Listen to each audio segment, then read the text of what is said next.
Prince Andrew can no longer use his HRH status and has no formal role within the royal family, but he will still be looked after financially, royal experts have claimed. Speaking to True Royalty TV's The Royal Beat, Newsweek royal correspondent Jack Royston and Ingrid Seward, editor-in-chief, Majesty magazine, agreed that there is no way back for Prince Andrew to public life. However, Seward said that Andrew will not be cast out completely because that could create even more of a headache if the Duke is forced to find some source of income. He will be more trouble and start talking and giving TV interviews and writing books, she explained.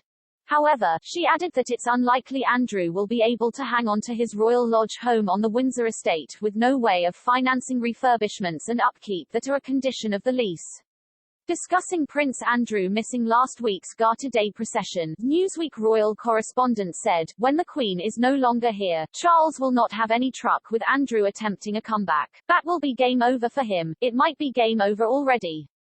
Ingrid Seward agreed, but said she believes the Duke of York will still be looked after financially. They're not going to cast him out because he will be more trouble and start talking and giving TV interviews and writing books, she said. They don't want that again. He will be financially secure, but I would be very surprised if he kept the Royal Lodge. Andrew moved into the £30 million grace and favour home in Windsor in 2003. The Duke forked out £1 million for a 75-year lease in 2003 when he took over the property previously inhabited by his grandmother. Earlier this year, Andrew agreed a multi-million-pound settlement with Virginia Giuffre, a victim of the serial paedophile financier Jeffrey Epstein, who had accused him of sexually abusing her on 3 occasions, including once when she was 17. The Duke has repeatedly and vehemently denied her claims and any wrongdoing. Questions have since arisen over how Andrew could afford to continue to live at the Grade 2 listed property with no obvious income apart from a modest naval pension to fund the upkeep and any further repairs. It comes amid reports that the Queen is still supportive of Prince Andrew, despite Prince Charles and Andrew wanting him to stay well away from public view.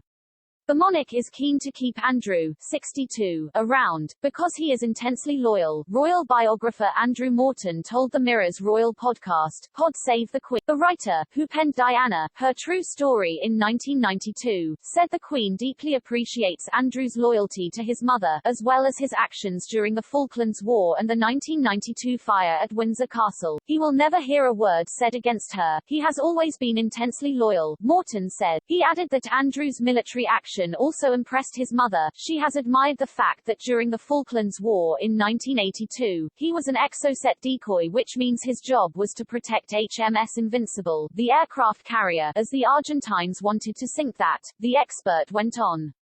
Morton said the Duke of York was instrumental on making sure the enemy forces weren't hitting their targets. He added Andrew, who was a prime target for the Argentines during the conflict, showed a lot of bravery. The writer added that doing so had taken a lot of courage from Andrew and the Queen had appreciated his actions. And the writer added that the Queen was equally impressed when Andrew organised the retrieval of works of art during the famous fire at Windsor Castle in 1992. The writer said these actions demonstrated a loyalty to the Queen that the monarch was not likely to forget. In March, the Duke of York raised eyebrows as he walked his mother to her seat during the emotional memorial service for the Duke of Edinburgh at Westminster Abbey. At that point in time, it had not been 2 months since Andrew and his accuser Virginia Giuffre had reached an out-of-court settlement in their civil sex claim filed in New York. Reflecting on the memorial service, Morton said the Queen had used this family occasion, which was not an official state engagement, to show her support for her son. While he may benefit from his mother's good graces, Prince Andrew is furious with the heirs to the throne Prince Charles and Prince William for preventing his return to public life at the Order of the Garter ceremony earlier this month. It has been claimed the Duke of York had reportedly intended to participate in the full service, presided over by his mother the Queen at Windsor Castle, but was restricted from some parts of the Knights of the Garter ceremony after Princes Charles and William voiced their displeasure.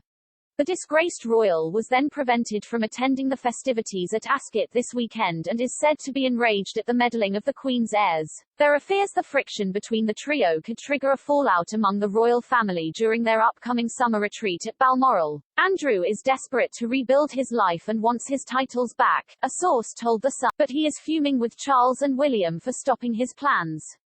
The Queen decided to strip Andrew of his royal titles and right to use his HRH status amid the controversy brought about by his links to convicted paedophile Jeffrey Epstein and child sex trafficker Ghislaine Maxwell. Buckingham Palace said that the Duke of York's absence from the Windsor Castle procession and Order of the Garter service was a family decision, but it is believed it came about after the Prince of Wales and Duke of Cambridge lobbied the Queen about his participation. Andrew was still allowed to join the Queen at the formal investiture of new members of the Order of the Garter, including the Duchess of Cornwall and ex-PM Tony Blair, and as well as the lunch afterwards.